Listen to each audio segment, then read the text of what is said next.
The Galactic Music Conservatory of Kepler 442b was a marvel of crystalline architecture, its translucent walls designed to amplify and enhance every note produced within its halls.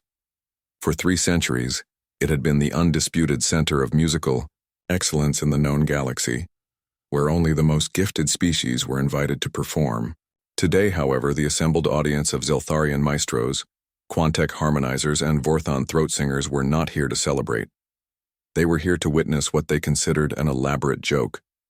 Ana Reyes stood at the center of the Grand Performance Hall, her simple black dress a stark contrast to the elaborate bioluminescent robes worn by the alien musicians surrounding her. Beside her, Commander Verk Singh of the Terran Diplomatic Corps maintained his composure despite the barely concealed sneers from their hosts. "Behold," announced Maestro Veltar, his 4 vocal cords producing a perfectly harmonized chord as he spoke. "The primitive human and her companion.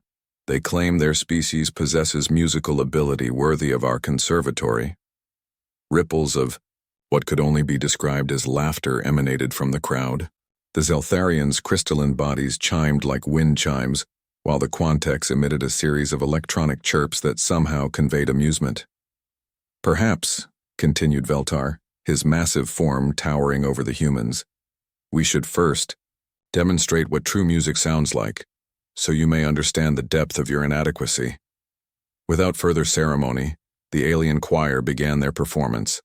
50 voices rose in perfect unison, each species contributing their unique tonal qualities to create a symphony that was undeniably beautiful. The Zeltharians provided crystal-clear high notes that seemed to ring forever. The Quantecs added precisely calculated harmonics, and the Vorthons supplied deep, resonant bass tones that vibrated through the very walls of the conservatory. The piece was technically perfect. Every note mathematically precise, every harmony calculated to perfection. It was the kind of music that could be analyzed, deconstructed, and replicated by any sufficiently advanced computer. And therein lay its weakness, though the aliens couldn't see it. When the performance ended, the alien audience erupted in self-congratulatory sounds. Veltar turned to Ana with what his species considered a smile. "Now, humans, show us this music of your kind. We are eager to hear what passes for art among your primitive species." Verk stepped forward, his jaw clenched. "With respect, Maestro, humanity has produced music for millennia. Our composers like Bach, Beethoven, and—" "Spare us your history lesson," Veltar interrupted. "We have analyzed your species' so-called compositions. Crude emotional outbursts, lacking mathematical precision. Random noise compared to true art." Ana placed a gentle hand on Verk's arm, stopping his rebuttal. She had listened to the alien performance with the trained ear of someone who had spent her entire life studying both human and xenological music. She understood what they valued, and more importantly, what they were missing. "May I ask," Ana said quietly, "what you believe makes music truly great?" "Precision," Veltar replied immediately. "Mathematical harmony, technical perfection, the ability to reproduce exact frequencies without deviation." "I see." Ana nodded thoughtfully. "And emotion? Feeling?" The maestro's 4 eyes blinked in what appeared to be confusion. "Emotion is imprecise. It introduces variables that corrupt pure sound." Ana smiled then, and Verk recognized the expression. He had seen it before, usually right before his friend did something that redefined everyone's understanding of what was possible. "Then let me show you something," Ana said, walking to the center of the performance space. "Something that your perfect mathematical formulas cannot account for." She took a deep breath, closed her eyes, and began to sing.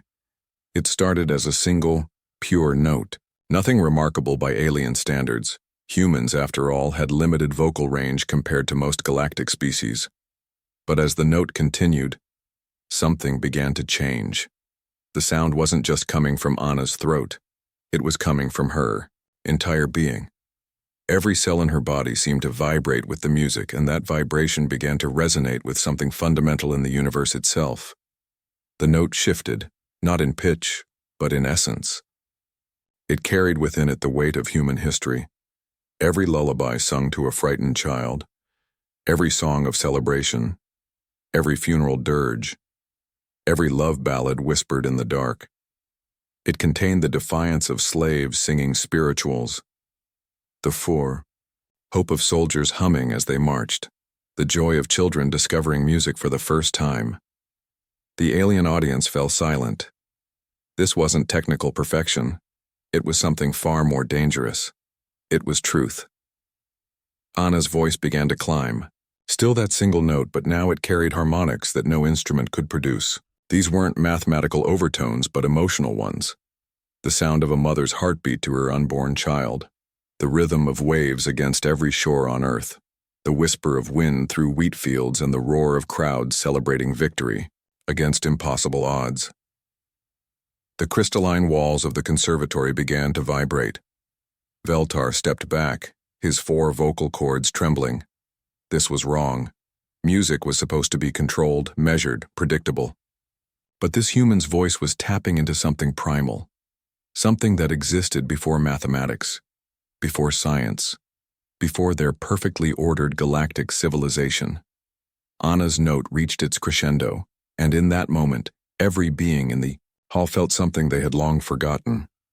The raw, unfiltered essence of what it meant to be alive, to struggle, to love, to hope, to dream beyond the confines of logic and reason. The conservatory's windows shattered. The sound was catastrophic. Centuries-old, crystalline structures designed to withstand any known frequency simply exploded outward in a shower of sparkling fragments. Emergency systems activated as the building's integrity was compromised. But Anna's voice continued, now carrying a note of gentle sorrow for the destruction she hadn't intended to cause. As her song finally faded, the silence that followed was deafening. Every alien in the hall stared at the small human woman who had just redefined their understanding of what music could be. Veltar's voice, when he finally found it, was barely a whisper across all 4 vocal cords. "How?" he asked. Anna opened her eyes, tears streaming down her face, not from sadness but from the sheer emotional release of sharing her species' greatest gift with the galaxy. "Music isn't about perfection," she said softly. "It's about connection.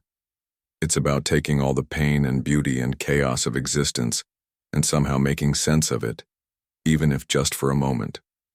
You can calculate frequencies, but you can't calculate the human soul." Verk stepped forward, placing a protective arm around his friend. "I believe," he said to the stunned alien assembly, "that humanity has something to offer your conservatory after all." As they walked through the shattered remains of what had once been the most acoustically perfect hall in the galaxy, Anna couldn't help but smile. Sometimes, the greatest art came not from following rules, but from breaking them so completely that everyone had to start over. Behind them, Veltar stood among the ruins of his perfect world, finally beginning to understand that some things, the most important things, couldn't be measured or calculated. They could only be felt.